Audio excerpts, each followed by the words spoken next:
সাল্লাল্লাহু আলাইহি সাল্লামের জবান থেকে বাহির হয়েছিল সেই দোয়া আজ পর্যন্ত সেই দোয়াকে বলা হয় যে মজলুমদের দোয়া, অসহায়দের দোয়া।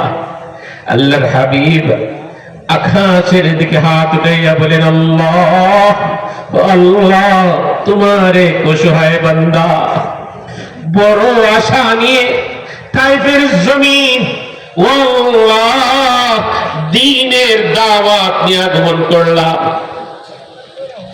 তাইফের এই লোকগুলা ইসলাম তো কবুল করলো না রে মালিক। মালিক কি করব, আমি আমার কাজ করলাম, আমি বড় অসহায়। নবীজি সাল্লাল্লাহু আলাইহি সাল্লাম দোয়া শুরু করছেন, আল্লাহ তাআলা জিবরিল আমিনকে পাঠাইতে দেরি হয় না। জিবরিল আমিন উপস্থিত, সাথে আরো দুইজন ফেরেশতা নিয়ে আসছেন যারা জমিনকে কন্ট্রোল করে, জমিনকে যারা কন্ট্রোল করে। এই জাতীয় দুইজন ফেরেশতা নিয়ে আসছেন। নবীর খেদমতে উপস্থিত জিবরাইল বলেন, আল্লাহর রাসূল আপনি অর্ডার দেন, আপনি অর্ডার যদি দেন এই তাইফের দুই পাহাড়কে আল্লাহ তাআলা একত্রিত করে এই তাইফের জালিমদেরকে ধ্বংস করে দেবেন। রাহমাতুল লিল আলামিন সাল্লাল্লাহু আলাইহি সাল্লাম আল্লাহ তাআলা তখন বলেন, ওয়ামা আরসালনাকা ইল্লা রাহমাতাল লিল আলামিন। জমিনবাসীর জন্য আমার হাবিব রহমত হিসাবে আমি প্রেরণ করেছি।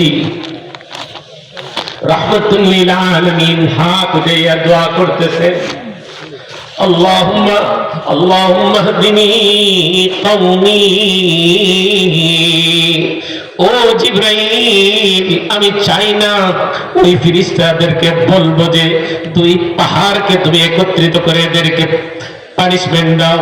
না না না না, আমি চাই এই তাইফের না জাননেওয়ালা আমার উম্মত এদেরকে যেন আল্লাহ তাআলা হেদায়েত দিয়া দে, এদেরকে যেন আল্লাহ তাআলা হেদায়েত দিয়া দে।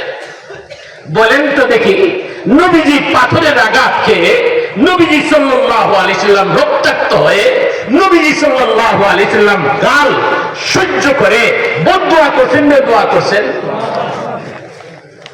দোয়া করতেছেন হেদায়েতের দোয়া, দোয়া করতেছেন আল্লাহ তুমি তাদেরকে হেদায়েত দিয়া দাও।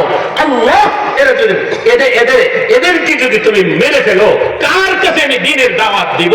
এরা বুঝে নাই, এদেরকে আল্লাহ তুমি মাফ করে দাও।